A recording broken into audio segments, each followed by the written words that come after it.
Hey there, my friends. Today I want to talk to you about loss and grief. And the reason that I'm talking to you about it today is because yesterday marked the first year anniversary of one of my sisters passing. She was my younger sister. Her name is Charlene, and it was a totally unexpected death and at a very young age. And grief, I find, is something that we don't often talk about much, but it's something that we feel. And so today, in between coaching sessions, I just wanted to get on here because I know that there's always someone out there that's hurting. There's always someone out there who has experienced grief or loss recently, and maybe even years past or months past. But oftentimes, it's something that we just have a really difficult time coming to terms with. And in these times of COVID, where we're all experiencing some level of grief and loss, whether it's someone that we've lost in our family, a close loved one, whether you've experienced a recent divorce, these are all huge losses, and they all involve grief on some level. And grief is really a difficult time in our lives and a difficult emotion to wrap our head around. And there's so many different levels of grief that we can experience, and it all depends on our allowing. So in this message, what I'd like to share with you is 5 different tips on ways that we can cope with grief and loss and do our best to come to terms and be able to process in a very healthy way. This is Shelley with Inspired Living, and I'm here to share with you on the topic of grief and loss. And what do we do with it? What do we do with grief and loss? And how do we turn it into reverence and gratitude? So one of the things I want to say is that our breath is the gateway to the moment of now. And when we are overcome with grief, sometimes that's all we can do is breathe. And breath is a life force, right? And those of you who have ever laid next to someone as they have passed on to the other side, which I have with 3 family members so far, it is a remarkable experience. It gives me chills and God bumps, but you can actually feel their spirit leaving. And there were times where I laid with my sister and my mom after they passed and holding on to them. You can feel the loss of life force. You can feel the loss of breath. You can feel the loss of spirit. It's no longer there. It was the first time I had this aha opening about the flesh is just a vessel.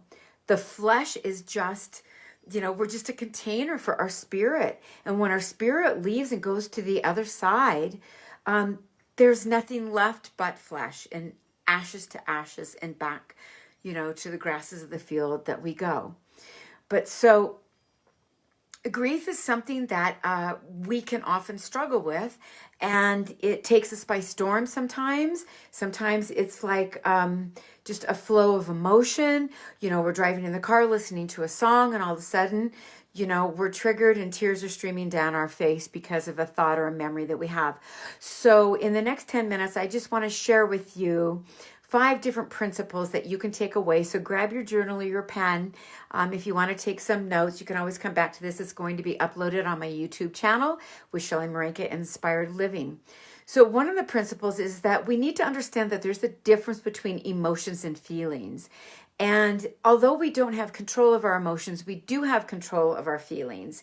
And no emotion lasts forever. So if you're someone who's experiencing grief and, for example, and you just wake up in the morning and you're doing your daily thing, and then all of a sudden you just get hit with this flood of emotions, it's really important to understand and decipher that there's a difference between our emotions and our feelings. And our emotions come up because they want to be felt, they want to be experienced. And I encourage you to just be with emotion. Take a few minutes to just step aside and get in touch with what you're feeling and what you're experiencing. And let the emotion overcome your body, whether it's, a need to cry or tears to stream. Just feel those emotions. And then the feelings that you have are really something that we are in charge with, because we are in charge with our thoughts, which trigger our feelings. And if you're at a point in grief or loss where you're just being worn down by the sadness of the memory, and you want to kind of overcome that sadness, one of the things that you can do is take those thoughts and those feelings and switch over to a time, come up with 5 different joyful moments that you can think about with that person that you had, that make you happy, that kind of flood your body with some joy. And I'm not saying that it's not good to feel those sadness, but there does come a time where we can be set back in our feelings, and the old feelings still keep coming up, and that grief just doesn't seem to be able to move. But when we can take that sadness and we can move it into happy moments, I've had to do that with my divorce, and I did an NLP exercise with one of my coaches that made all the difference, because I was still stepping into a really sad place from my divorce. And when we worked through it with an NLP exercise, that I do with my clients, then when the memory of the divorce came up, because it was my wedding song that kept coming up, I changed my thoughts and my feelings to where I thought of the good times that I had with my former husband. And we can do the same thing with those that we've lost in love. And if we don't want to experience that sadness, and I'm saying this is once we've, some time has passed and we've gone through the grief. And sometimes we want to experience that sadness, but sometimes we don't want to, and we don't know what to do with it. So when we don't want to, let's think of, 3 to 5 things that make us happy, that make us smile, that make us feel the love of that loved one who has gone on. And it makes me so teary-eyed, to think of the loss and the grief that I've had from 3 of my loved ones in the last couple of years. So that's number 1, is understand that there is a difference between your emotions and your feelings, and we have control over our feelings. Number 2 is the interpretation ladder, and that is something that has to do with our mindset. And it really has to do with the set of glasses that we put on when we are looking at life. And for example, like in COVID right now, there's people that have a set of glasses on that really are not good. Like quarantine has happened, right? But and the information is that we're not supposed to leave our house. But then there's another way to look at it that says that, oh, the government is out to get me and I'm going to die and they're trying to control me. Or we are, struggling with our identity, and we're saying, well, this is unfair and they're treading on my rights, and I have a right to go out and do what I want and breathe on whoever I want and go to the store and not wear a mask, and we have to think of our intentions. Are we going to hate everyone because of the way they're behaving and never trust life again, or talk to anyone again? And then the initiative is like, are we going to be mean with people because they caused this, or, we're buying into the conspiracy? And the thing around it is that's one way to focus on quarantine. But how does that feel? All we have to do is watch the news and watch the social networks, and they take us down. So our perspective, the way that we look at life, the interpretation ladder, the way we're interpreting things, we can interpret, the coronavirus and the quarantine as benefiting our health and benefiting our loved ones. And this is just is what we're doing to respect life and have a reverence for life, and not want to be contagious and not want to, get sick. And so we need to be proactive about what we're doing and put on the glasses of protection and honoring one another, and look at the silver lining of what the coronavirus has brought to many of us. I mean, there's 2 different ways that we can look at things, right? Rose-colored glasses, reality, positivity, fulfillment, or negativity. The world is out to get me, feeding the monsters instead of feeding the flowers. So our interpretation ladder of the way that we see life is really important, and it's the same thing when it comes to grief and loss. And there's no right or wrong way for grief or loss. There's no one to tell us how we can grieve. That's the worst thing that we could ever do. For those of you who haven't lost anyone and you don't know how, what to do, the worst thing that you could do is tell them to get over it, or that isn't it time, or you're not grieving, right? And even within a family, we all grieve differently. So the best thing to do is to put on listening ears. And that's, number 3 is create honoring rituals and commitments. And as I shared with you earlier in this video, it's a year anniversary from my sister's death, Charlene, and I was struggling this week, like, how do I honor her? And it was only recently, a couple months ago, that I was actually emotionally able to let her go. When you have 3 deaths in 18 months, it's so difficult.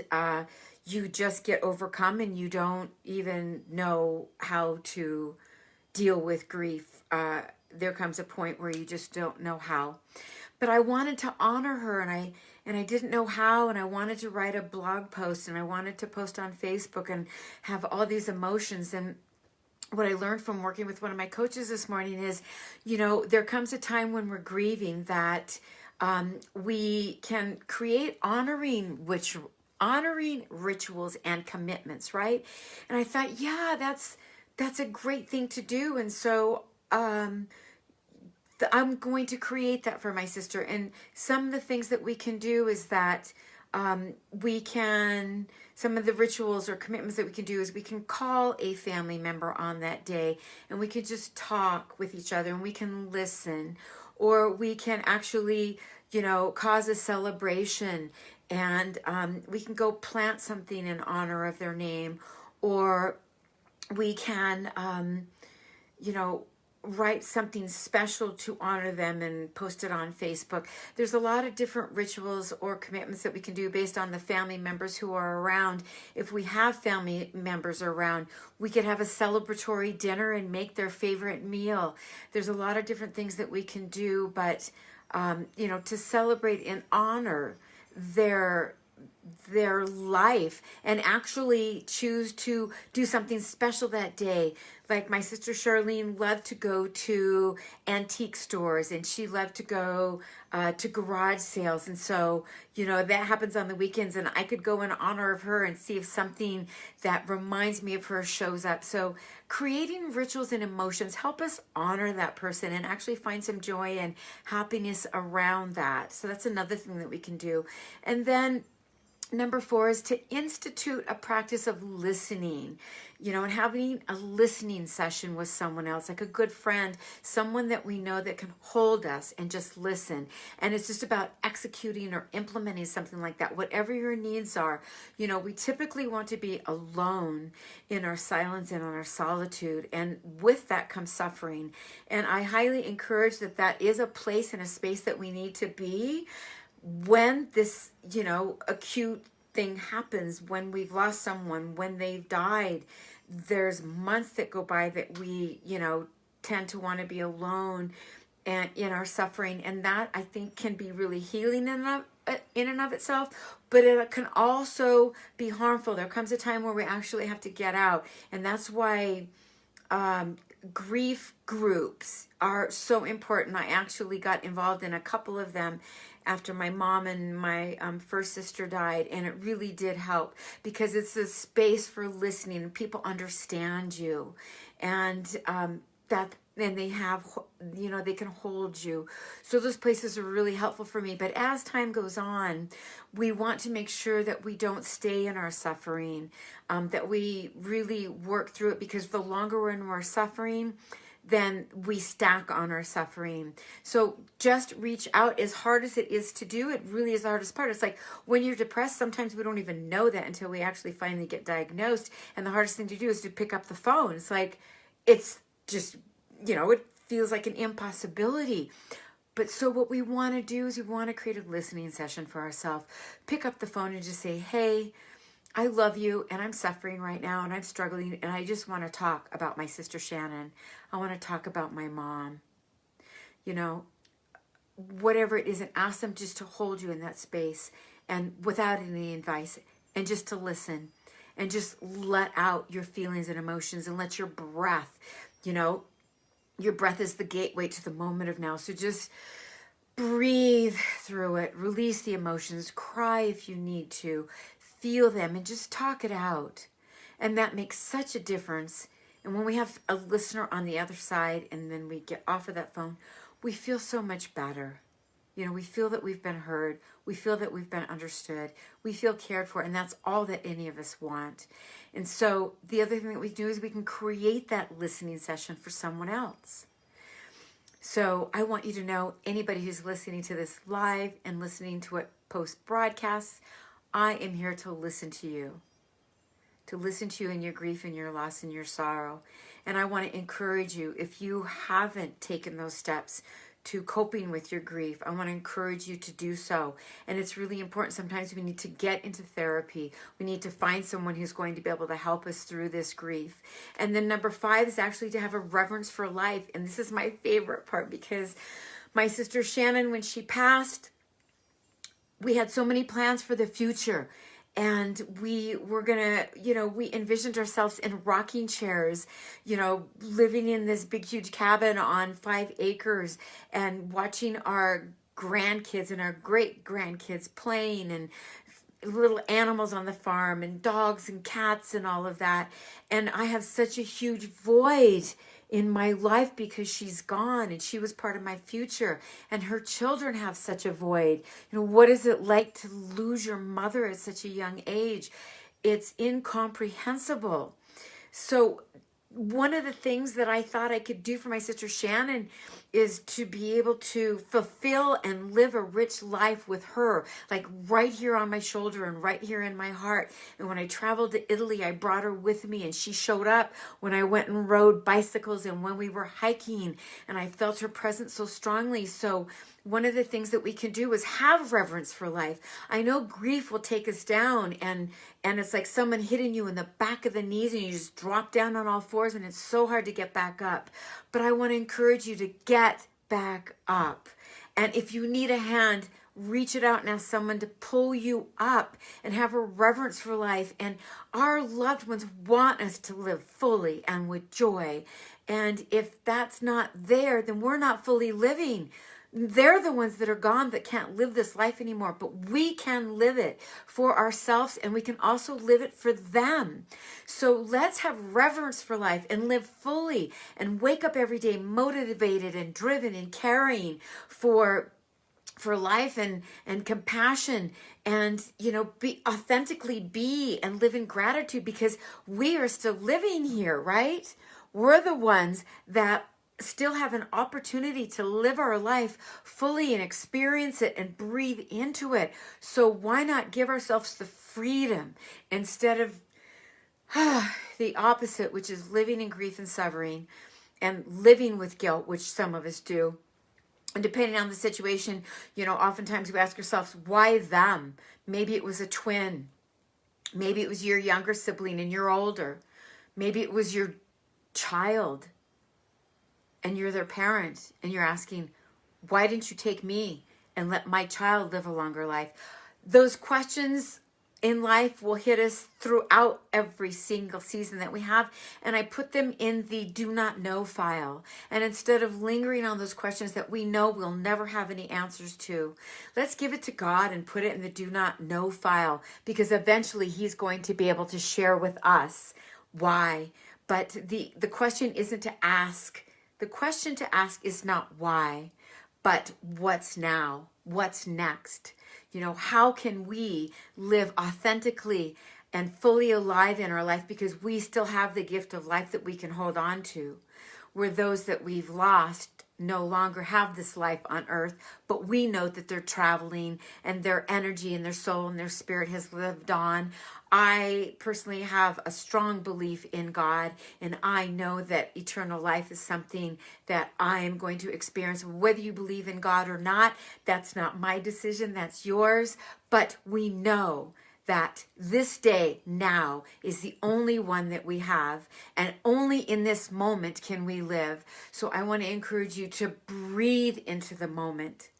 And when that grief and that sorrow overcomes you, know that your breath is the gateway to being in the moment now, and knowing that life now is a gift for you. You each were brought here to live fully alive, to accept and embrace the gift that God's got for you. And He is here He brought you here to shower you with gifts and with favor. And he created you in his creation. He made no mistakes. He wants you to accept all those gifts that he has for you. So in closing, I just want you guys to know that I love you, that I am here for you. If you want to get on a call with me, if you just need someone to listen and hold you in a space on the other side, I can do that for you. You can just comment or message me. There is no charge for that. I know what it's like to live in grief and in loss, and I just want you to know that I am here for you. And I am happy to talk about this because I know it doesn't get talked about enough, and there's not enough people out there oftentimes that we can turn to that can actually hold us in this space because they don't know how. And if you've never been in this place, it's really difficult. But I want you to know that if you've never been in this place and you want to hold someone who is grieving and who's in deep loss, just know that all you have to tell them is, I'm here for you, I'm here to listen, and I love you. And that's a huge gift in and of itself. So I've got to go now. I've got to jump into my next coaching session. I love you guys. This is Shelley Marenko with Inspired Living. And if you want to tune in for more inspiration, you can follow me on Instagram, on Facebook. If you're a woman, you can follow me on Women Wanting More. And if you want to see this post in the future, I will upload it on my YouTube station, which is called Inspired Living with Shelley Marenko. For those of you that are grieving and loss, I hear you, I see you, and I love you. God bless you all. Ciao for now.